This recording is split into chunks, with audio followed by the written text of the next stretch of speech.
and you can quote this on me. There is no way the Orioles or Red Sox make the playoffs this season. Uh, yeah, yeah.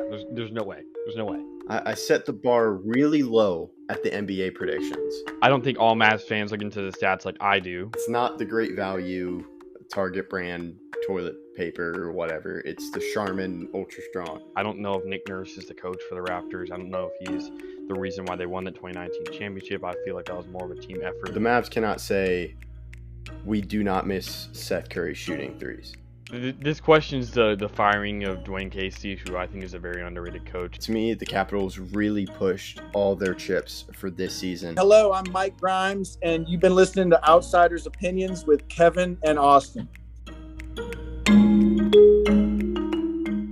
What's up, y'all? Welcome to our NFL Opinions of the Week.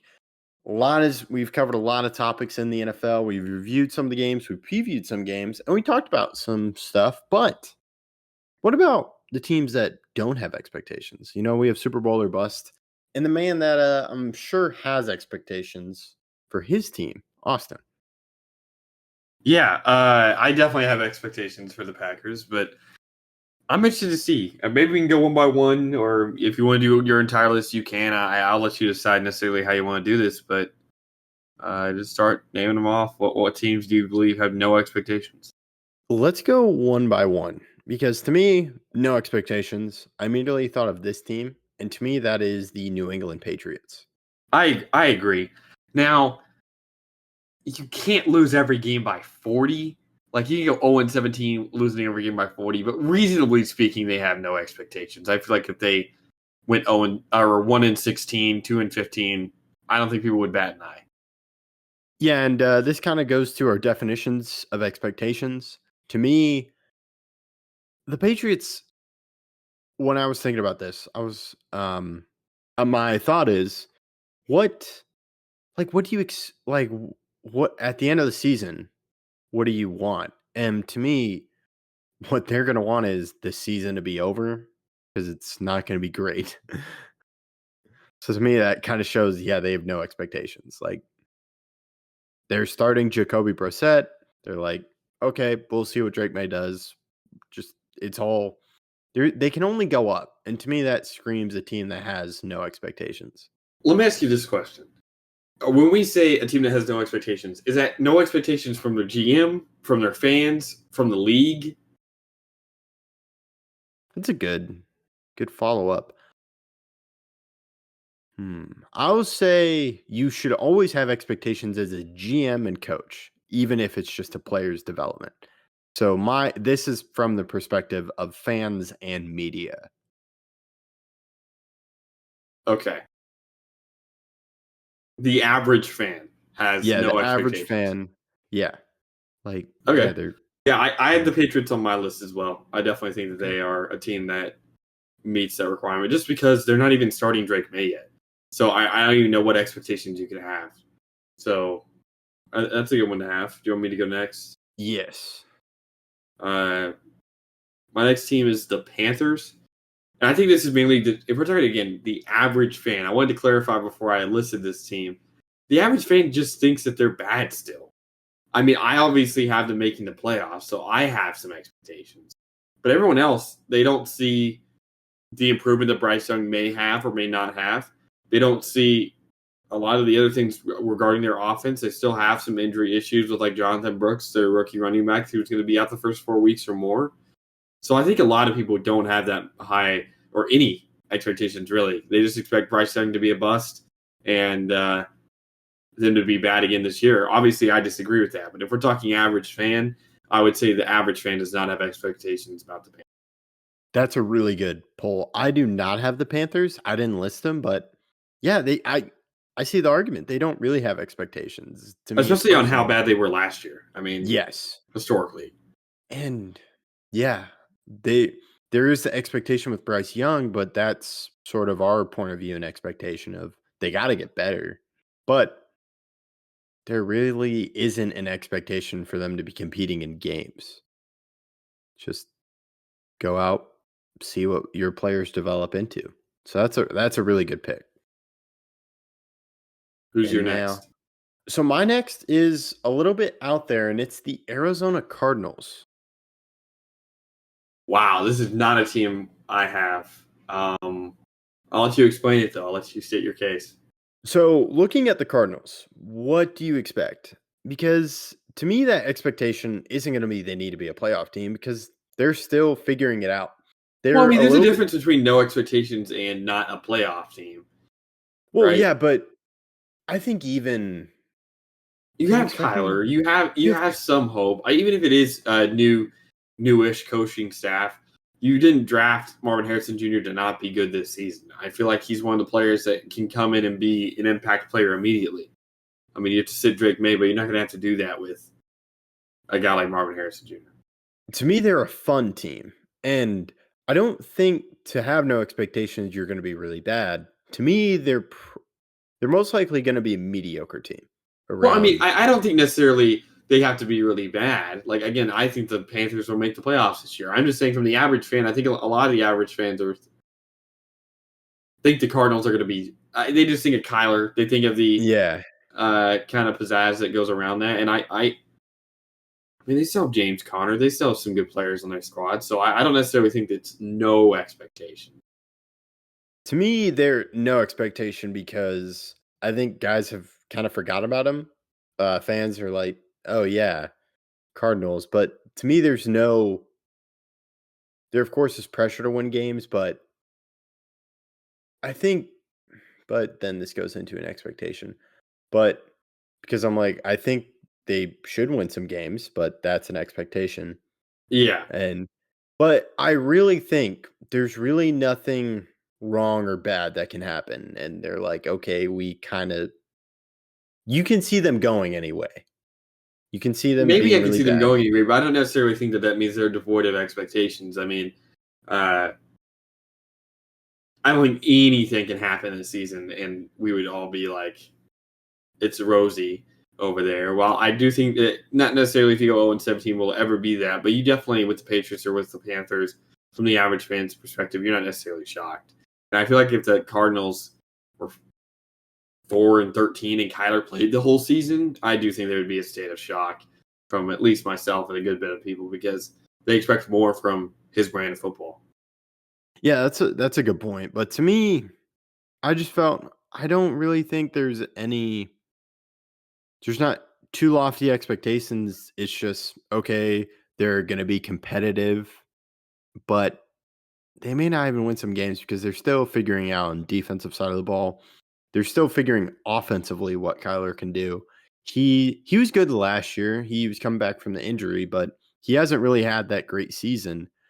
I want to say it was Cliff Kingsbury's first year, and DeAndre Hopkins was with the Cardinals, that big Hail Mary catch. So there's that.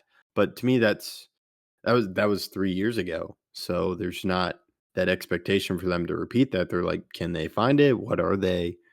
So to me, they're in that searching phase before they set expectations and are given expectations. So that's why they're on my list. Okay. I mean, I disagree, but there's no reason to go in total Yeah. circles about it. Yeah. No, I know I was like, that's a lot out there because I only have a list of 3. So I only have one more. Okay. I only have one more as well, so you and I both have a list of 3. Yeah, because Yep. your first team you mentioned was on my list. So Yeah. my other team that has no expectations at all is I think the Chargers. The Chargers are a team that Justin Herbert's not even 100% heading into the season. They have a new head coach. They have dealt with a lot of injuries. Their running back core is full of either older guys or injury-prone ones, and they're playing in a division with the Chiefs. I guess if we're being a little bit like maybe they can have a tiny bit of expectations, just don't get blown out by your other division mates. Just keep it close. I mean, those other teams are also struggling. But I think first year with the head coach, you can't have too high of expectations, even if it is a good coach like John Harbaugh or Jim Harbaugh. Yeah. So they're a team where I'm like, maybe the Chargers should be on this list, but I elected not to because of Jim Harbaugh, what you said. To me, there is that expectation. I'm really interested to see who you have. Oh, okay. Yeah, no, this one is going to be fun. But to me, Chargers, I'm going to disagree with you, but we're not going to go in circles. I mean, they traded away Keenan Allen. They know. got rid of Mike Williams. Their best wide receivers are rookie, or maybe Joshua Palmer. But I mean, they have a lot of just young guys that I don't know how this is going to turn out. I mean, people saw how Quentin Johnson turned out last year. They don't know how Ladd McConkey or Brendan Rice or a lot of these other young guys are going to do. They have a rookie running back in Kamani Vidal, but they don't know necessarily if he's going to even play a lot this season. Yeah. To me, the expectation is Jim Harbaugh is going to figure something out, and they're going to be a competitive team. They're not going to be they could push for playoffs, but to me, they're not going to be a disaster. They're going to be winning games, being in tight games. That's the expectation for me. But they're a team that should have no expectations given what you said, because they were in such terrible cap. Just cap room. That's why Keenan Allen went away. Mike Williams. I'm trying to think if there was another. I think they were able to get by, but their offense is completely new. They also lost Austin Eckler. But to me, that was why. To me, it's Jim Harbaugh. Now, the team I'm about to mention, this is his second team as a head coach, and it is the Washington football team with Dan Quinn. To me, the expectations, to me, there are no expectations, because what are the expectations? You're not going to be a playoff team. You could be mediocre, but to me, you're just building the culture and seeing what Jaden Daniels can do. It's not a quick rebuild. This is really day one. But if you're talking about the average fan, you don't sign Austin Eckler or make some of the moves they make without having some sort of expectations regarding with them. Jaden Daniels will be starting this year. Terry McLaurin's a wide receiver on their team. I mean, they have some guys that I think that they signed Zach Ertz, and while that may not be the biggest name in the world now, again, he's someone that I think plugs people memories. I think they have some expectations, especially because you don't draft the Heisman winner without having some sort of expectations, especially when you tie him with a guy like Eckler, who maybe had a poor season last season, or at least to his standards, but has been one of the better players in the NFL for a while before that. You bring up a lot of good points. Man, Heisman was so weird last year. But there have been, to me, there's just kind of the mess Washington is as a team. They, of course, are bringing in guys to get better, but you also have the ownership aspect. To me, there really is no expectation. Even if they were to win 2 or 3 games, to me, they'd be like, okay, they're still figuring it out, even though they do have guys. To me, Austin Eckler is just brought in to help take the load, take the weight off Jaden Daniels. And McLaurin's been there for forever and has just kind of rotted away. Does it not impact Dan Quinn at all that he's been coaching a good defense for the past couple of years, and the fact that he also led the Titans to the Super Bowl? I feel like there's some. If we're talking, he's maybe not the most accomplished head coach in the world, but if we're talking compared to Jim Harbaugh in the NFL, it's not that far different. You do bring up a good point with Jim Harbaugh. I would say Jim Harbaugh is different because he took the college team to the championship and they won. Dan Quinn did have a great defense, but they never made it far in the playoffs. Well, I mean, they went to the Super Bowl. Well, with the Falcons, yes, but I'm talking about the Cowboys. I think that's more of a head coaching ordeal, though. I think him coaching the best defense in the league is all you really can do. I don't know what else you can really do. I think that the rest is on your head coach at that point to make good decisions and control everything else. Got it. Yeah, so this one we disagree. There are similarities between Dan Quinn and Jim Harbaugh, but I mean, Dan Quinn was the defensive coordinator. If you're talking about before that, he won the Super Bowl with the Seahawks. Yeah. He was the DC before the Falcons with the Seahawks. Went to 2 Super Bowls with them. Won one, obviously. He held Peyton Manning in the greatest offense ever statistically to 8 points in a Super Bowl. He is the orchestrator of the Legion of Boom, per se. So I definitely think that there's some expectations. Okay.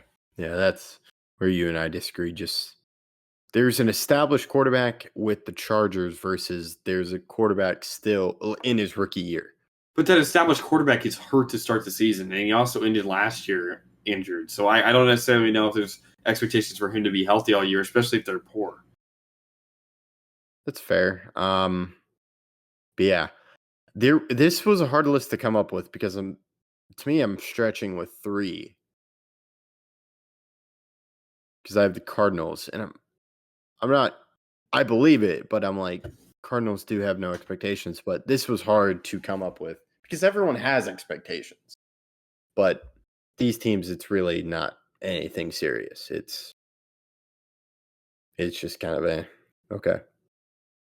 Yeah, if Get you to go next down, season. if you're being too particular about it, you'll say that every team has some sort of like don't lose by 100 or something, some crazy. You could always find an expectation at some Or point, but these are Washington- reasonable.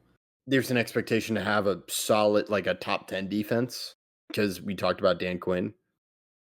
You can reach down into the level and be like, okay, here's an expectation. But from a broad perspective, from an average fan, to me, there are no expectations for Washington. It's just like, okay, it's Washington. They got a new head coach. They signed some people. Same thing. The Cardinals have just kind of been there. I don't know. We'll have to see. Yeah, we'll have to see. But let us know what you think. Is there a team we forgot? Is there a team that you think should be included on this list? Or do you disagree with any of the 3 teams we mentioned? We only agreed once. So let us know your thoughts in the comments. And thank you for listening to Outsiders Opinions.